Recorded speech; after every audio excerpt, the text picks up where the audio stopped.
Bill Walton redefined the center position with his unique combination of scoring, rebounding, and uncanny passing ability. He led Portland to an NBA title in 1977, won league MVP a year later, and capped off his career with another championship with Boston in 1986. And we're looking at Bill Walton, the premier center of the Portland Trail Blazers. Well, it's just a shame that Bill had health issues and had to have his ankles fused. As far as knowing the game and playing the center position and having probably some of the greatest timing ever for being able to block shots, shoot the basketball. He could shoot the ball from 18 feet and in exceptionally well, could score inside, could block shots, incredible at getting a rebound and kicking it out to start the break, and just really understood and knew the game. I go back to Bill. I think about Bill when Bill played against Memphis, when he played against my teammate Larry Keenan, and I think he was perfect. Bill might have went 10 for 10, 11 for 11 in that game, and I think it really established him to who he really was going to be as a pro basketball player, and he ended up winning one. He ended up becoming the MVP of the league. So, Bill was one of those special guys that just knew how to play. I knew about him before he went to UCLA. I was very close to Jim Wood, stayed in touch with him. And one day we were having a discussion, and Wooden says to me, he said that Walton, when he was in San Diego in high school, that Denny Crum, who was the assistant coach for UCLA, went down to watch him. And he came back and told Wooden, I just saw the best high school center I've ever seen. And not a lot of people knew him at that point. Bill, when he was at UCLA, I had his picture on my wall. So, of course, my wife tells him, I'm trying to be cool, and it's Bill Walton. My wife, Lynn, says to him, yeah, Kevin's got your picture, and a picture of you on his wall. And I'm like, oh, geez. I'm like, yeah, I did, okay. He's like one of my idols, I've never coached a better player. I've never coached a better competitor, and I've never coached a better person than Bill Walton.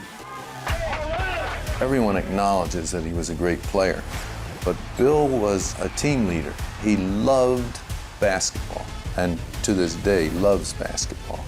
He loved to play. He was a fierce competitor who wanted only to win. So his attitude at practice, in the locker room, during the game was everything that a coach could ask for.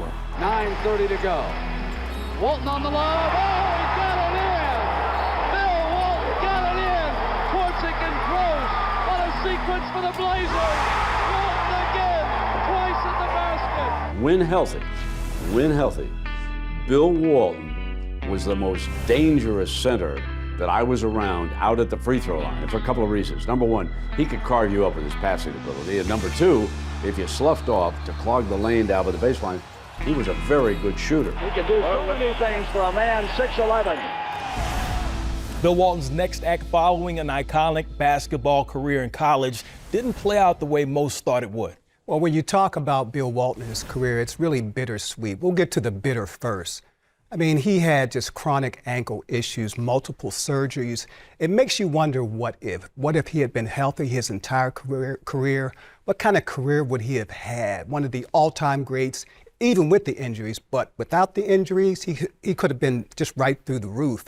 But now we'll talk about the sweet. Before those injuries, he was a classic big man, great court vision. The offense ran through him, good defender. In 1977, he beat Kareem Abdul-Jabbar in the Western Conference Finals, then went to the NBA Finals against Philadelphia 76ers. Portland fell behind 0-2. He led the comeback, averaged 19 points, 18 rebounds in that series, Finals MVP. And the next year in a row, he was even better. The Portland Trail Blazers started 50-10. And that's when the injury started, and he would never be the same. But then we have the reinvention of Walton when he came to Boston and found a new role with that system. Well, he came there as a sixth man. He could only play about 20 minutes a night anyway, but it was perfect for him. In that first year with the Celtics, 1985-86, he won the sixth man award. That's pretty good. Why not? And he joined a classic Celtics lineup. Larry Bird, Kevin McHale, Robert Parrish. It was probably the best NBA team ever. 1985-86 Celtics, story team. Story team indeed. That team went 40-1 at home, one of the best ever to do it. Y'all need to go back and watch him play in college. And then he goes to Portland and wins a championship, beat Julius Erving and them, the Philadelphia 76ers. Got hurt early and became an ultimate team player. And Larry and them loved him because they knew that, he came to cheer them on, okay? And, with his experience and his knowledge helped them, gain another championship. But I love Bill Walton. Love Bill Walton.